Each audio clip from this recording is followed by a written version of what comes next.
I think எல்லா ரிலேஷன்ஷிப்லேயும் ரொம்ப முக்கியமான விஷயம் ஃப்ரெண்ட்ஷிப்லேயும் ஒரு ஆனஸ்டி இருந்துச்சு அப்படின்னா அந்த ஃப்ரெண்ட்ஷிப் வந்து எந்த ஒரு இஷ்யூவுமே வராது. அந்த ஹானஸ்டி இல்லாமல் நம்ம ஏதாவது சில விஷயங்கள் மறைக்கும் போது தான் அந்த ஃப்ரெண்ட்ஷிப் வந்து கெட்டு போகும். அதனால வெற்றிகளும் எனக்கும் என்றைக்குமே அந்த ரிலேஷன்ஷிப் எந்த ஒரு மிஸ்டேக்கும் ஆகாது. Because we are too honest friends. Sir, இப்போ வெற்றி சாரை பத்தி நீங்க இந்த தொழில் ரீதியாக சொல்றீங்க, அவரை பத்தி ஏதாவது ஒரு தெரியாத ஒரு குட் குவாலிட்டி ஆஃப் சீக்ரெட் ஏதாவது சொல்லுங்க.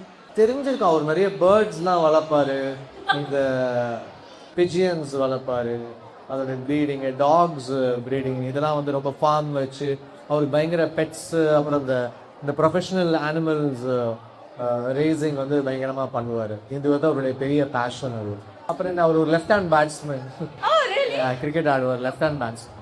ஓகே.